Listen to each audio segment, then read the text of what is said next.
illa billah amma ba'd. Hadirin al-kiram, para alim, para ulama, para sepuh sobin sepuh ingkang tansah kula hormati lan ingkang kula bekteni, wabil khusus panjenenganipun Imam Khususi Al-Mukarram Romo Kiai Syaifuddin Muhammad Syaifuddin Al-Jumri ingkang kula hormati. Mboten kesupen jenengipun Bapak Haji Ahmad ingkang tansah kula hormati ugi para bapak, para sedaya ingkang dipun rahmati dening Allah Subhanahu wa taala. Lang rumiyin monggo sarengan kita ngujukaken rasa syukur wa taala dalem Allah Subhanahu wa taala bilih dalem nika kita sarengan tansih dipun parinti nikmat dening Allah, nikmat ingkang lebih sehat sehingga kani nikmat sehat alhamdulillah kula sami saged rawuh wonten tadi Bapak Tono dalem nika kagungan hajat dalam rangka ruahan kita doa dhateng ahli kuburipun. Mugi-mugi kanthi barokah waosan Yasin so tahlil mugi maulid Nabi kala wau barokahipun saged dipun tampi dening Allah lan dipun rimba dhateng ahli kubur Bapak Tono sipun lan boten dhateng ahli kubur kula panjenengan sedaya sehingga dipun paringi pangapunten sedaya kalebatanipun, dipun tampi sedaya amal saenipun lan pikantuk ridhanipun Allah sehingga pikantuk kenikmatan wonten alam kuburipun. Amin Allahumma amin. Shalawat wa salam mugi Allah limpahaken dumateng junjungan kita Nabi Muhammad sallallahu alaihi wasallam, lumebar dumateng para keluarganipun, para sahabatipun, para pendherekipun termasuk kula sedaya kepanjenengan sedaya. Amin Allahumma amin. Para bapak, para awu sunamati, bulan Sa'ban niki ingkang wonten ing kamastani bulan ruwah. Napa kok diwatati arani bulan ruwah? Amargi dari kata arwah mengingatkan kula panjenengan dhateng ahli kubur. Mulane ten bulan Sa'ban ta bulan ruwah niki secara pribadi kathah tiyang kang wontenaken ruwahan. Secara berjamaah namine arwah jamaah. Nek sak desa jenenge nyadran. Tujuanipun sedaya sami kintun doa dhateng ahli kuburipun. Nggih. Lah, dengan adanya ruwahan arwah jamaah saha nyadranan niki mengingatkan kita tentang ahli kubur sehingga kula panjenengan eling dhateng ahli kubur, ziarah dhateng makamipun para ahli kubur. Di dalam kita berziarah di makam ahli kubur niki kita bisa mengambil dua kemanfaatan. Yang pertama, inggih menika kula panjenengan emut dhateng jasa-jasanipun tiyang ingkang kula panjenengan ziarahi. Kula panjenengan ziarah dhateng makam para auliya, para wali, mergo kula panjenengan emut kados napa perjuanganipun para wali, para auliya nipun berdakwah, nipun menyebarkan agama Islam. Niku tidak berjalan dengan mulus, pasti ada tantangan dan rintangan yang dihadapi. Lah sebagai rasa terima kasih kula panjenengan sedaya, sebagai rasa syukur kula panjenengan sedaya, mboten wonten awanipun naik kula panjenengan tindak ziarah dhateng makamipun, ndongaaken dhateng arwahipun. Niki terus yang pertama mengingat kita tentang jasa-jasanya. Begitu juga kita sebagai bangsa Indonesia pun berterima kasih kepada para pejuang, para pahlawan yang telah begitu berjuang, berusaha untuk mempertahankan negara kita Indonesia dari penjajahan. Karena para pahlawan, para pejuang itu mempunyai keyakinan hubbul waton minal iman. Mencintai tanah air adalah bagian daripada iman, sehingga dia berjuang tenanan tidak hanya dengan harta bendanya, bahkan jiwanya pun dikorbankan untuk mempertahankan negara kita Indonesia dari penjajahan. Sehingga begitu besarnya jasanya dari pemerintah memberikan setiap tanggal 10 November adalah diperingati sebagai hari pahlawan. Begitu juga kepada orang tua kita yang sudah berusaha begitu banyak besarnya jeripayanya, jasa-jasanya kepada kita sebagai anak, langkung-langkung terhadap ibu kula panjenengan sedaya. Begitu susahnya dia mengandung gitu, selama 9 bulan 10 hari, melahirkan, merawat, mendidik, sehingga kita menjadi orang yang sukses. Sementara setelah kita sukses, orang tua kita belum merasakan jeripayahnya, sudah menghadap Allah Subhanahu wa Ta'ala. Niki sebagai anak yang birrul walidain, anak yang berbakti kepada orang tua, meskipun toh orang tua kita sudah meninggal, kita tetap wajib berbuat baik, berbakti kepada kedua orang tua kita. Kalau orang tua kita masih hidup, yuk kita senangkan hatinya. Kalau memang kita mampu dengan materi, kalau tidak mampu dengan ucapan dan perbuatan kita yang baik, supaya kita mendapat ridhonya. Karena ridhallahi fi ridha walidin wa suhtullahi fi suhtil walidin.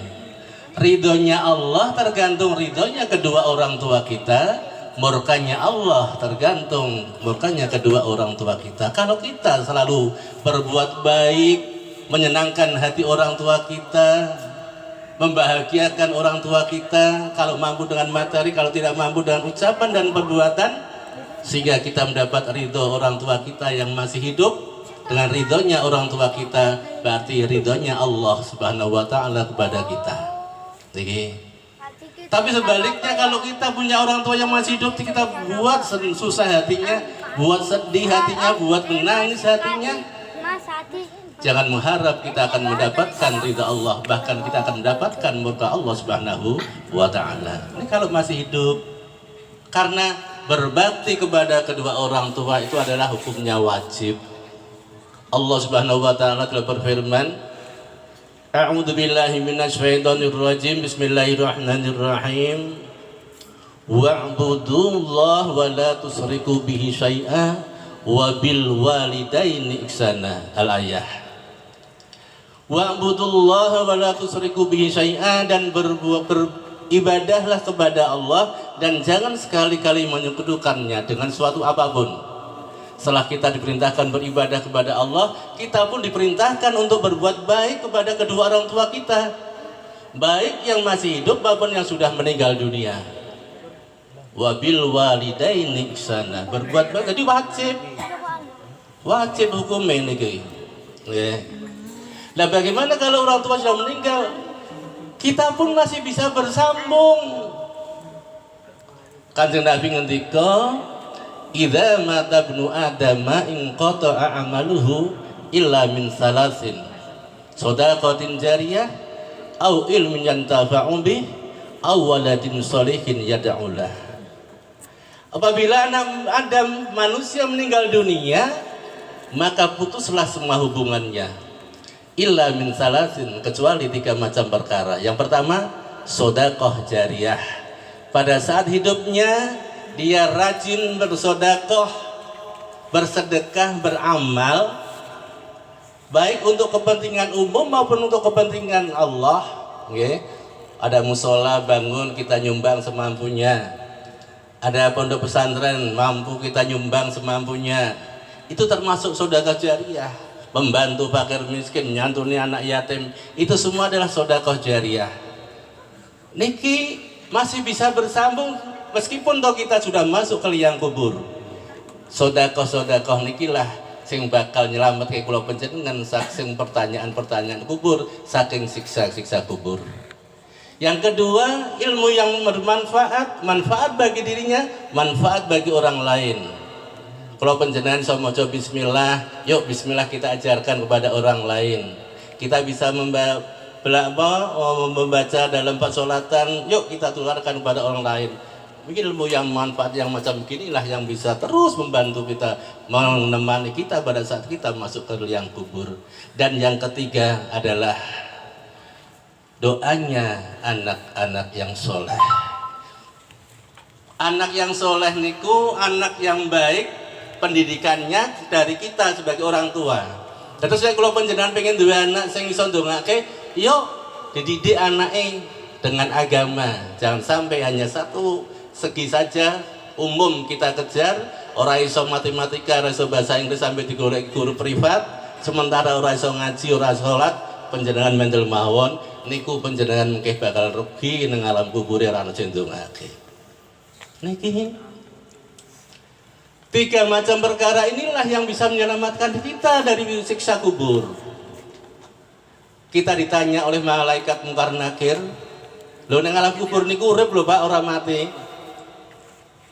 Bahkan Rasulullah mengatakan orang yang sudah dimasukkan ke liang kubur ditimbun dengan tanah, suara serandal panjenengan, suara terumpah panjenengan niku krungu.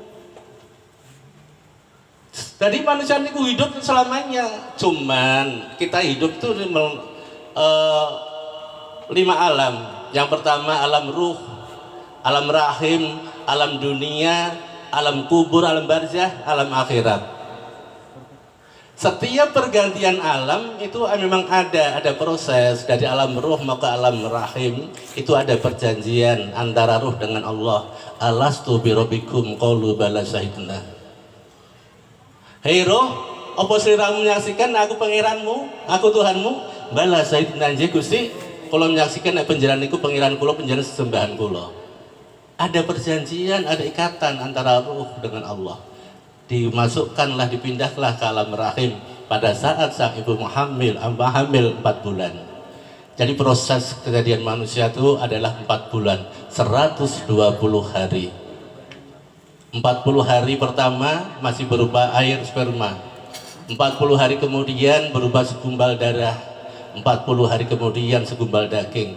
Komplit 120 hari dimasuklah roh itu ke calon anak yang dikandung oleh sang ibu pada saat umur 4 bulan dalam kandungan. Setelah dalam kandungan 9 bulan 10 hari dipindahkan oleh Allah ke alam dunia lewat proses kelahiran.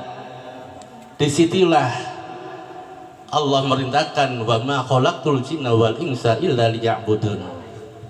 Dan tidak aku ciptakan jin dan manusia kecuali untuk ibadah kepadaku, sesuai dengan janjinya pada saat di alam roh mau menyembah kepada Allah. Tapi nuwun sewu, setelah lahir di dunia karena begitu sibuk dengan keindahan dunia, sibuk dengan urusan dunia, dia lupa akan janjinya arep nyembah Allah.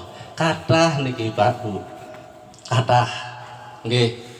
Jadi kula panjenengan ten alam donya niku ibaratnya numpak kapal transit sebentar mawon, ora suwi. Dikai waktu kongkon golek jajanan kanggo persiapan perjalanan nanti. Tujuan kita adalah akhirat, bukan dunia. Tapi kebanyakan orang yang hidup dunia ini sudah lupa semuanya dengan akhiratnya. Padahal Gusti Allah ngendika, wa bataghi fi ma ataqallahu darul akhirah wa la tansa nasibaka minad dunya. Golek apa-apa sing wis dianugerahke dening Allah ten donya niki, tapi kanggo napa persiapan kampung akhirat. Wala tansa nasibaka minad dunya, nek aja lali bagianmu urusan duniamu. Dan ini wong kebanyakan wis ketebalik, nek wis ngurusi donya lali akhirate, padahal Gusti Allah kon golek ning kanggo persiapan akhirate. Donya niku apa nggih sedelok sementara, akhirat selamanya. Perang saya menika, monggo sisa umur kita yang tinggal sedikit kita pergunakan betul-betul untuk meningkatkan amal ibadah kita, amal soleh kita, dan sedekah kita. Kita jangan terjebak dengan keindahan dunia Pak. Engko nek sentak wektune kula panjenengan gelo mburine.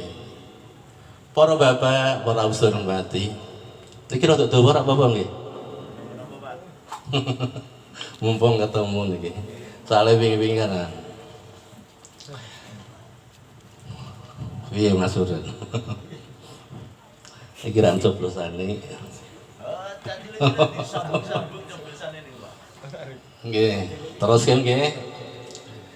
Terus hubungan antara manusia dengan manusia yang masih hidup dengan manusia yang sudah meninggal niku nggih niku lewat doa niku. Doane anak sing soleh niku wau. Doane anak sing soleh niku wau. Kita mengalami 5 alam. Alam yang ketiga ini ke alam dunia. Dan kita mau pindah lagi ke alam kubur. Alam kubur, alam barzah niku lewat proses kematian. Lewat proses kematian. Padahal nek pun mati niku ora ana sing digawa kejaba amal dan iman. Nggih. Wong Kanjeng Nabi sampun ngendika yatsba'ul mayyita salasatun. Ana 3 perkara sing ngiringke mayit. Gitu. Mayit wis dicuceni, dimandikan, dikafani, disolati, metu teko omah niku sing ngenterke 3 perkara niku. Siji ahluhu, loro wa maluhu, telu wa amaluhu. Siji keluargane gitu, bojone, anake, tanggane, kerabate, sedulure kabeh melu ngiringke.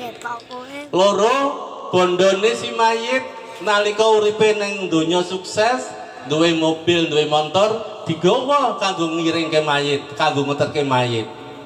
Sing nomor 3 amale si mayit. Yarji'u isnani bareng mayit niku wau mlebu dilebokke ning liang kubur dipendem ditimbun tanah. Yarji'u isnani sing loro balik ning omahe dewi-dewi. Bojone nalika pacaran kaya yoyo sehidup semati, tapi nyatane siji mati, siji malah rabi. Wonten mboten niku? Wonten. Lah sing mesake meneh kan sing lanang le nyambut gawe sregep, duwe mobil, duwe omah gedhong, duwe netek bengek, ora duwe anak sisan. Sing wedok ditinggal mati sing nom, gelang kalung gedhe-gedhe, ngoten. Lah terus rabi meneh bondone si mayit mau kan dipek wong liya. Sak omahe, sak montore, sak mobile, sak bojone. Sebalike sing mati sing wedok gelang kalunge gedhe-gedhe gitu. Mas-masane akeh. Sing lanang ijik enom ganteng senajan dimben janjine hidup semati. Wis Bu. Kowe ndisika ya Bu. Wah aku sing enom sing gagah tak golek bojo meneh. Apa-apa jenengan Pak. Buwe. Gelang kalung sing gedhe-gedhe mau ditinggal dinggoke bojone sing anyar. Ora duwe anak. Mlomo. Mulane ben supaya panjenengan ora rugi, ya sebagian harta benda jenengan ayo kita infakkan, kita sedekahkan. Loh, wong sing sedekah sing infak niku Gusti Allah bakal balikke dadi panjenengan 700 kali lho, Pak. Ten Al-Qur'an dipun terangaken. A'udzu billahi minasy syaithanir rajim. Bismillahirrahmanirrahim. Masalul ladzina yunfikuna amwalahum fi sabilillahi kamathali habatin abatat sab'a sanabila fi kulli sumbulatin mi'atu habbah wallahu yudha'ifu liman yasha wallahu wasi'un alim. Masalul ladzi den umpamake wong sing infak, masalul ladzina yunfikuna amwalahum fi sabilillah, den umpamake wong sing infak kanggo dalane marang dolane Gusti Allah nggih fi sabilillah, amwaluhum fi sabilillah kelawan bondone niku kaya dene wong nandur Pak. Nandur sak winih niku tukul 7 pang, saben sak panen niku metu buahe 100. Kadane 700, niku Gusti Allah balikke 700 niku Gusti Allah sing anu. Sing ngendika niki yakin Pak halal. Panjenengan 10.000 dadine pinten niku ping 700. 1000 ping 400 7.000 nggih. Lah nek ping anu ping 10.000 kan bae 7 juta niku. Duit 10.000 niku balike 7 juta lho Pak. niki halal. Benten nek jenengan utang-utik nomor niku haram.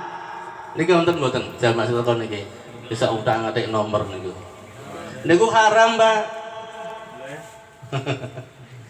Niku perbuatan setan niku.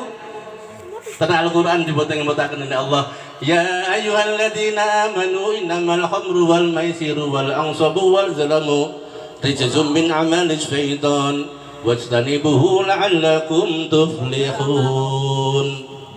Niku perbuatan setan. Wong akeh sing padha iman. Innamal khamru wal maisiru sak temene omben-omben sing mabukkan sakniki ora berupa cair, berupa bubuk, sabu, berupa pil, ekstasi. Niku padha niku. Wal maisir perjudian apapun macamnya, apapun bentuknya. Niku sakniki malah mulai semanu niki mulai. Nuwun sewu. Pak Kaji Saim. Malah main buka dong. Astagfirullahaladzim ya Allah. Pak Kaji malah main buka nomor. Jangan terpengaruh dengan macam-macam lah. Ini kabeh niku gambar setan, min amali syaitan. Saking perbuatan setan, buat setan niku ngadoi Pak. Cedak niku rento. Kok malah berbuat? Kok malah jadi bandar? Ini tak bangetin. Lah ben napa Gusti Allah merintah ngeten iki, la'allakum tuflihun supaya sliramu dadi wong sing untung. Lho wong nek sing ora kenal karo judi niku uripe kepenak apa senajan melarat tapi berkah. Itu nek wis kenal judi ya Allah masyaallah sine panas kok. Nggih Pak nggih. Kula suwun nggih sing rawuh niki ampun kenal masalah niku. Dadi saya pindah ke alam kubur lewat napa proses kematian. Di alam kubur niku alam perbatasan antara dunia dan akhirat, alam penantian datangnya kiamat. Suwelan sedeloke ten alam kubur niku tergantung amal kula panjenengan sedaya. Gitu. Wong mati niku nek dikubur sing loro balik nang omahe. Dulure, anake, keluargane, tanggane balik nang omahe, bondone go balik. Wayabqa wahidun siji sing ninggal, sing terus ngancani si mayit pada saat masuk ke liang kubur. Ini ku amale. Amal niki perbuatan niki tergantung menungsone, tergantung mayite pada saat hidup di dunia. Dibuat apa kesehatan dan umurnya? Umure kesehatannya digunakan kanggo taat marang Gusti Allah, insya Allah ten alam kubur untuk keringanan, untuk kenikmatan. Gitu. Tapi sebaliknya nek umure mbek sehate digunakan nggo maksiat marang Gusti Allah, pemene di bandar judi senajan haji legane ati. Masya Allah, ora bakal untuk kenikmatan. Apa nek haji kita terus langsung Pak, ampun. Senajan ki ambek tindak haji, tapi kalau biayanya dari barang yang haram, Allah tidak akan menerima. Allah itu Maha Suci dan senang dengan kesucian. Tapi kalau kita mau beribadah kepada Allah, ya kita dari hasil yang suci. Jangan sampai hari hasil yang judi, hasil judi. Nggih. Setelah kita di liang kubur, alam barzah, datanglah hari kiamat. Nah, di kiamat itulah ada proses, terutama masalah sholat. Jadi mulai Nabi Adam sampai manusia terakhir itu dihidupkan semuanya, dikumpulkan di padang mahsyar temeriku. Mulai dihisab terutama sholatnya dhisik. Blane caca tak jaluk nggih Bapak-bapak sedaya mawon, terutama sholatnya kita perbaiki kualitasnya. Kita penuhi syarat rukune sholat. Ampun ngantos sholat sak penake. Nek sholat sak penake niku termasuk sholat yang rusak. Nek rusak sholatnya ya rusak amal ibadah liyane. Awwalu ma yuhasabu bihil abdu yaumal qiyamah as-shalah. Pertama-tama masuk ning dina